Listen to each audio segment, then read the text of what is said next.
शिलान्यास फलक भांगिले विरोधी शिलान्यास हेबार 12 घंटा न पूर्णु एभली चित्र देखा मिलूँ। विलंबित राति शिलान्यास फलक भांगिले दुर्बृत्त।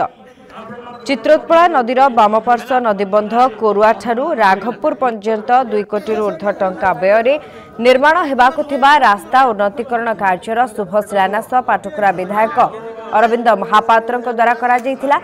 शिलान्यासर 12 घंटा न पूर्णु विलंबित राति किछि दुर्बृत्त उक्त फलक भांगी देथिबा देखिबाकु मिलिथिला।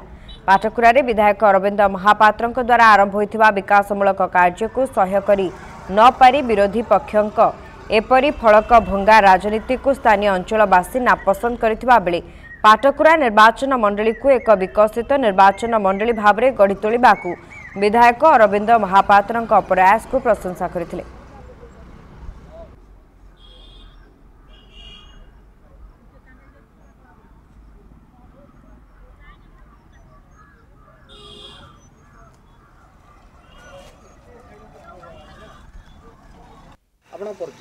सरोज का नायक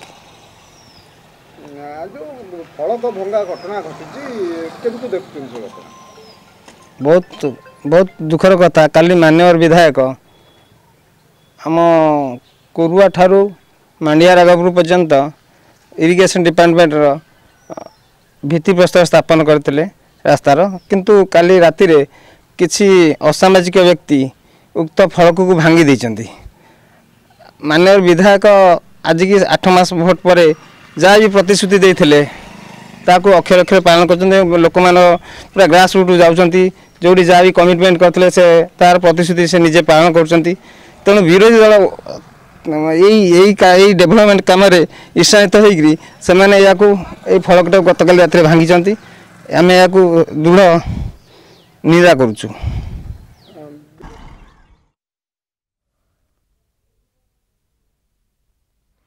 अधिक सूचना देवाई आम प्रतिनिधि अरुण महापात्र जोड़ी होती। अरुण, जानवाई चाहबू ये जो घटना घटी एने साधारण लोक मैंने तो निंदा करने आरंभ कर सारी किंतु कहवा दुर्बृत्त मानकर कौन पत्ता वर्तमान सुधा कहीं पाई कि क्यों परिस्थिति रे घटना घटी? देखो शुभस्मिता जिते पाटकुरार विकास जिते विधायक महोदय जिते रास्तार प्रशस्तीकरण नदीबंधर प्रशस्तीकरण जिते शुभ शुभ शिलान्यास करते से बहुत माहौल बहुत उत्साहित थिला एवं स्थानीय अंचलवासी बहुत खुशी थे। किंतु विलंबित रात्रि जिते सकाल जाना मिलला कई दुर्बृत्त विलंबित राति भांगी देइचंती से शिलान्यास फल को।